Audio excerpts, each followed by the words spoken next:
And in terms of the dynamic of players that we have that are playing abroad, playing for local clubs, you know, the accessibility that Shakes has to these guys, does that also play into it when you've got to prepare for a tournament like AFCON?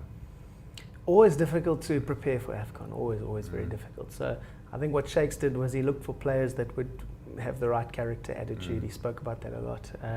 Get guys in who are family, who are not too worried about getting injured for going back to their club football.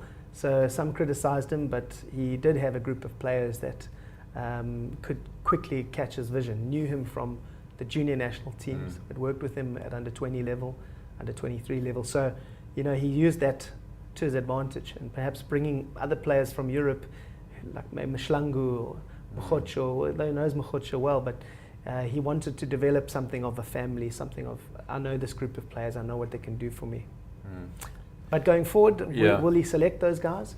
I don't know. With Shakes, you never know.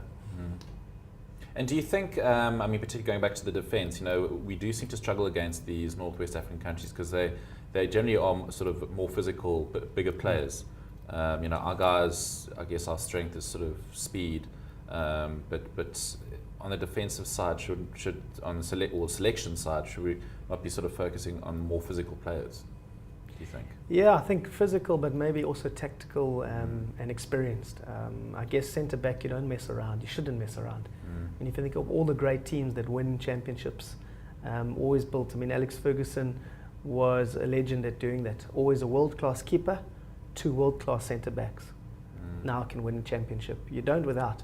Liverpool proved it last year. Goalkeeper, 2 centre-backs. They had Suarez, they had great players, but they were never going to win the league with that core at the back. And we didn't have those players for winning a championship. And so, do we have those players? It's a question as well. Do we have the centre-backs? I mean, our centre-backs were 21 and 18. So they haven't had much experience in the national team, let alone Rivaldo Coetzee, first year playing for Ajax in the PSL.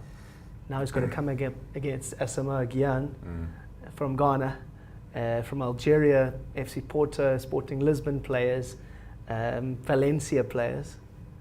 It's great. He did well, and he'll learn from this. So, you know, if we don't have the players, rather go and grab an 18-year-old, give him the experience, prepare to lose, and then hopefully over the years we'll build. And probably Rivaldo Coetzee will go to Europe by the time he's 19. And so he could be an answer. He could be one of the better centre-backs we've seen for a while, since the days of Mark Fish and the rest of them. So yeah, I mean, definitely some encouraging signs, and I guess Bafana are in a rebuilding phase. You know, Shakes has done very well up until now. So we need him to stick around. Are Safa going to pull another axing? And I mean, can we expect him to stick around? I can't see it happening. I mean, we've tried Brazil, we've tried all the flavours. It hasn't worked. I think what's been proven now is Pitso, Gordon, Shakes. South African is the way to go. Most of our players in the national team are based in the PSL. There's a path that's been chosen now. So I can't see them moving on from Shakes. They've set a path, they've set a guideline, and it's a SAFA guideline. He's been very much involved in it. So you're seeing more unity and more decision making than for a long time. And they have been positive, so I can't see it changing. I can see this is our foundation, this is our building block, this is how we're going forward. And maybe finally we'll get to see some patience from the bosses down to the coach and the team. Hopefully the fans and the rest of us can also be patient and say, okay, 2017, 2 years' time, there's another AFCON. We need to go there as serious title challenges. And from now to 2018, we have 3 years to the next World Cup. Shakes and this group have 3 years to see you there in Russia and competing. And I think if we do that, and if we can all hold back and let this materialize, it may be a very good period for our football. So what would be the next sort of big target for this group? 2017 Nations Cup, 2 years' time. Before you know it, you're qualifying for that again, so within a year. So there's a lot to play for. A year goes so fast. Build, continue to camp, continue to share the vision, then get together for the qualifiers for 2017 AFCON, and then a year later for the FIFA World Cup, where we need to get back to the World Cup. That's the qualification for the World Cup is the key.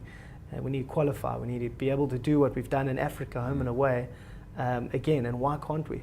We qualified from a difficult group. Congo, Nigeria, Yeah. Sudan, tricky place to go. And we did it. So with a bunch of nobodies at first, everyone, who are these guys, you know? Mm. So, the chances are good. If you look at it on paper, we should be able to get far. Obviously, qualifying for World Cup is a bit tougher. There's a second round, and it's only 5 teams that go. And we qualified as one of 16 now for Africa. So there's a little bit more work to do, but why not? Okay. Neil, final question. Which of the other African sides have impressed you this tournament, and who do you think is going to take the title? Yeah, wow, lots have impressed. I think it's great to see the likes of Guinea, who just qualified and show their ability to play. The likes of Congo, not even the DRC, but Congo, Brazzaville, the smaller Congo, who were good in our qualifying group and have come through and actually surprised and qualified with the most points out of all the teams for the knockouts. So some of the smaller teams are showing you can't push us out. We're here, we can play football. But I think in terms of going to the end, we will see one of the powerhouses go all the way. It'll be a Ghana, Ivory Coast, Nigeria, Algeria. There'll be the big guns will be there right to the end.